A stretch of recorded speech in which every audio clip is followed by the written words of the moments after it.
The Lord be with you. A reading from the Holy Gospel according to Mark. A leper came to him and, kneeling down, begged him and said, "If you wish, you can make me clean." Moved with pity, Jesus stretched out his hand, touched the leper, and said to him, "I do will it. Be made clean." The leprosy left him immediately, and he was made clean. Then, warning him sternly, he dismissed him at once. Then he said to him, "See that you tell no one anything, but go, show yourself to the priest, and offer for your cleansing what Moses prescribed. That will be proof for them." The man went away and began to publicize the whole matter. He spread the report abroad, so that it was impossible for Jesus to enter a town openly. He remained outside in deserted places. People kept coming to him from everywhere. The Gospel of the Lord.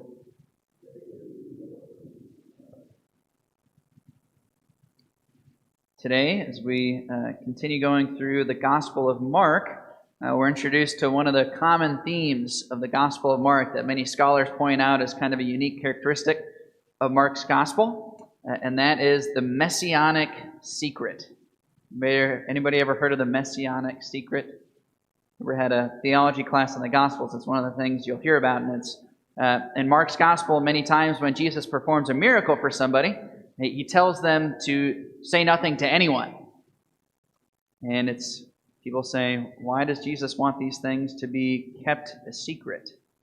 The Messianic secret. Why does Jesus do this? I'm not going to tell you today. I'm going to let you guys think about the question yourselves, and maybe we'll talk about it in the future. But just a question to put out there for you. Today I want to focus more, as we have been doing, on the letter to the Hebrews. And today we have this great quoted psalm, Psalm 95. "Oh, that today you would hear his voice. Harden not your hearts, as at the rebellion in the day of testing in the desert, where your ancestors tested and tried me, and saw my works for 40 years. Because of this I was provoked with that generation. And I have said, they have always been of erring heart, and they do not know my ways." This is Psalm 95. Priests and religious pray this psalm every morning when we wake up, when we begin to pray the Liturgy of the Hours. And it's a reference back to the Exodus. Right? It's a reference back to the 40 years wandering in the desert that the Israelites incurred. Do you remember why they had to wander for 40 years in the desert? It doesn't take 40 years to get from Egypt to the Holy Land. And yet they had to wander for 40 years because of a couple of different events. The first event was at Meribah and Massah, where they accused Moses of bringing them out into the desert to die. They didn't have anything good to eat, and they didn't have water, and so Moses struck the rock for them, bringing forth water for them. But there was also another event. They were supposed to go into Canaan, into the Holy Land. This is before God had told them they were going to wander for 40 years. And a man named Joshua and 11 other people went to the borders of the Holy Land, and they were spying on the people to prepare themselves for the takeover. And yet, everyone except for Joshua decided that they shouldn't go into the Holy Land, even though God had promised it to them. They said that the people were like giants, much larger and stronger than the Israelites.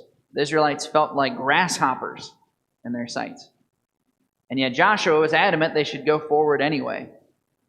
Because of their rebellion, because of their lack of faith, God condemned them to wandering in the desert for 40 years.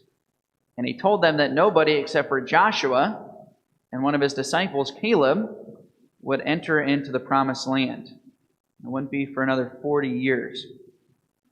Now, I just want to point this out because this is brought up in the letter to the Hebrews, because a very common thing you see in the New Testament, and it's highlighted in the letter to the Hebrews, is that what was happening at the time of Jesus and the apostles in the early church was very similar to what had happened in the days of the Exodus.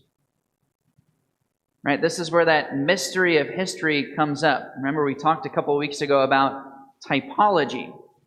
Typology is the study of history in a sense that we see that the things in the Old Testament were a preparation for what Jesus would one day do in the New Covenant, in the New Testament.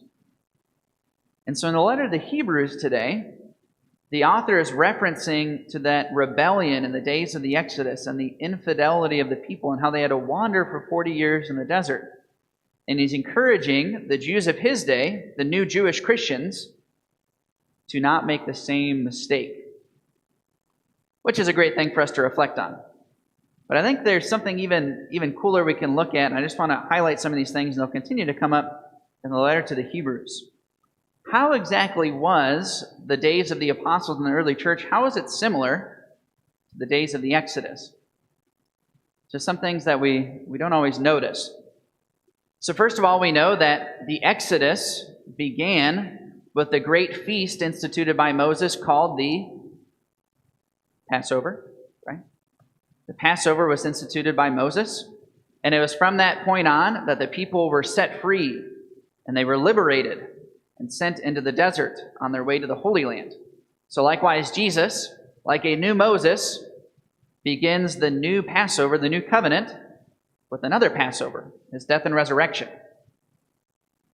So that's the beginning of the new Exodus. But the Exodus doesn't end there in the New Testament. Remember, 50 days later, what happened in the New Testament? The Feast of Pentecost. Right? The Feast of Pentecost. Now, that Feast of Pentecost happened in the old Exodus as well. 50 days after the Israelites were liberated from Egypt, Moses ascended Mount Sinai and received the law 50 days later. And so in the New Covenant, 50 days after the death and resurrection of Jesus, the new disciples in the new Exodus, they received the new law, not written on tablets of stone, but written on their heart. And received the Holy Spirit. Okay, so that was 50 days after the Passover in the Old Testament and the New Testament. And then for 40 years, the gospel was spread. And after 40 years, something happened in the old Exodus. Remember what happened 40 years after they were wandering in the desert? The people entered into the Holy Land, and they began the conquest of the Holy Land, initiated by the fall of which city? Jericho. Very good. In the New Covenant, what happened 40 years after the new Passover instituted by Jesus? The fall of the temple, 40 years later. The book of Revelation makes a comparison between the fall of Jericho and the fall of Jerusalem and the fall of the temple, 40 years later. There's so many different details we could go into, and hopefully we can highlight some of those as we go through the letter to the Hebrews. But I hope you're beginning to see all of these patterns. This is a tremendous mystery of history, a beauty of typology. God preparing what he was going to eventually do in Jesus and the church, preparing it long beforehand in the days of Moses, in the days of the Exodus. And once you begin to have these sort of things in your mind, you start to notice all sorts of other details that come up in the Scriptures. And we'll continue to highlight those.